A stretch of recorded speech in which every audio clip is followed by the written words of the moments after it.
Hey everybody, today I want to talk about a new 126 film available at the Film Photography Project. So we took Ilford Ortho Plus in 120 and we slid it and perforated it to make 126 film. You might be saying, yeah, so what?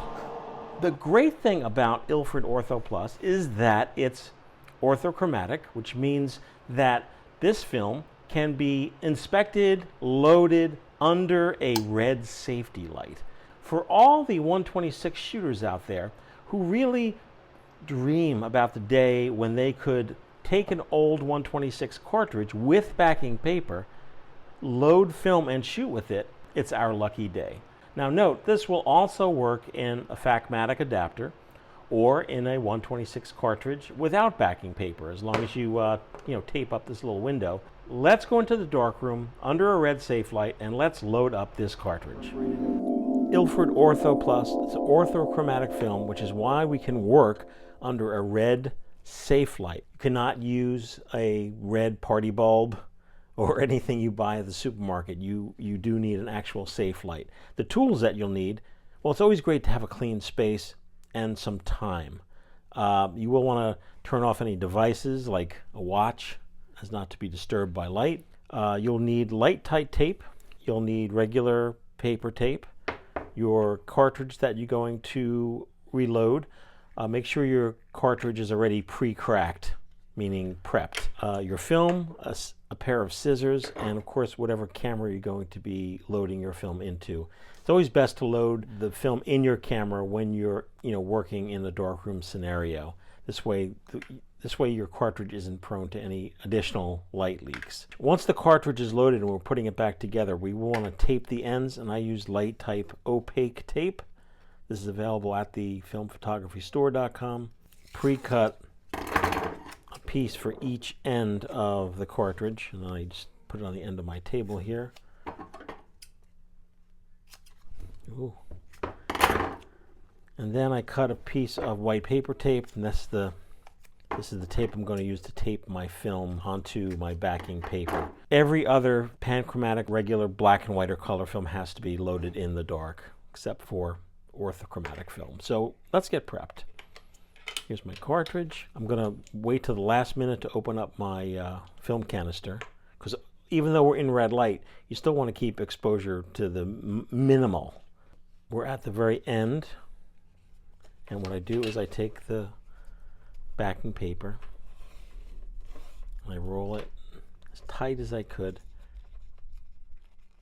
By the way, this is the first time I'm doing this, attempting to load film into a cartridge with backing paper.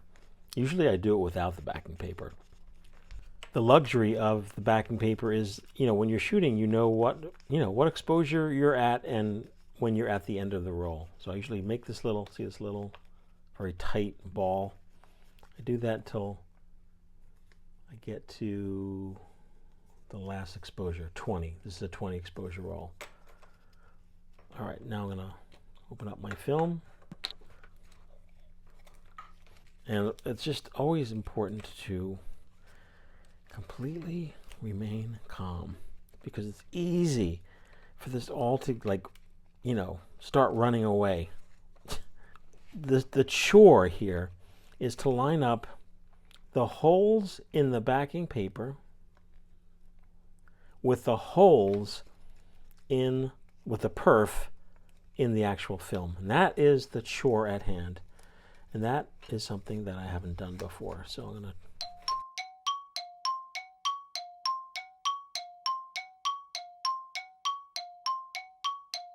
in your backing paper, the emulsion is facing out. And now I'm attempting to line up the backing paper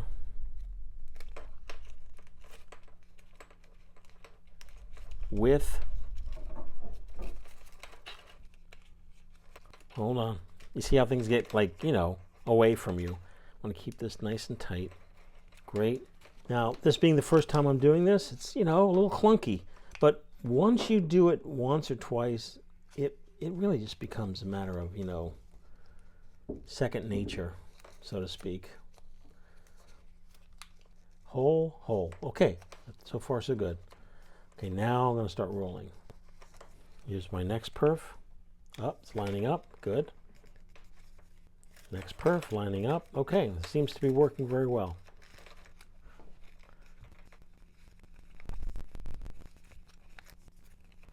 Okay, now we're at the head.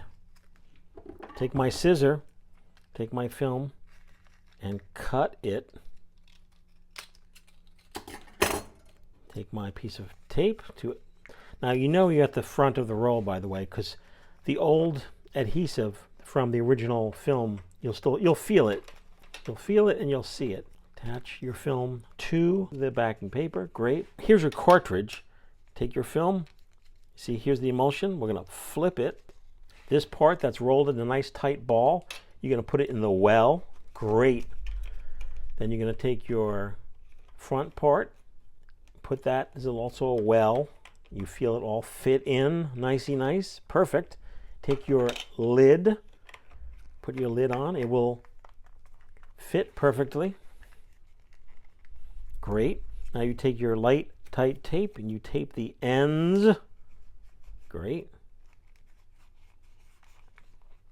And then you tape the other end. Great. There you are. And now what I usually do is I just take this, advance this a little bit to make sure it's all smooth. It is. And that's it. Now I take the camera at hand. I pop it in. Great. Now, if you're shooting outdoors, even though you're in an original cartridge, it still isn't fully sealed, so you will want to take your black tape and seal up all the edges of your camera so you don't get light leaks. And that's it. So now we can go into the light. Here is our, backing paper, our window, and we're gonna forward and look for the number one. Number one!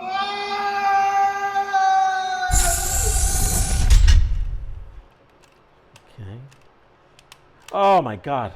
Like, for every 126 shooter out there that's been struggling for the past 10, 15, 20 years to get film to work in your Instamatic camera, I mean, that advanced like butter. Let's try again. Oh my God. Oh. So there, that's it. That's all. That's it. What, Ilford Ortho Plus, it's an 80 ISO film, which is perfect for Instamatic in sunlight or with using a flash cue or flash bulb. It's right now available in a limited quantity at the FPP. And if you have a red safety light and want to go buy one and you have a dark space, you now have real 126 film with backing paper. As always, you can leave a comment down below or send me an email, michael@filmphotographyproject.com.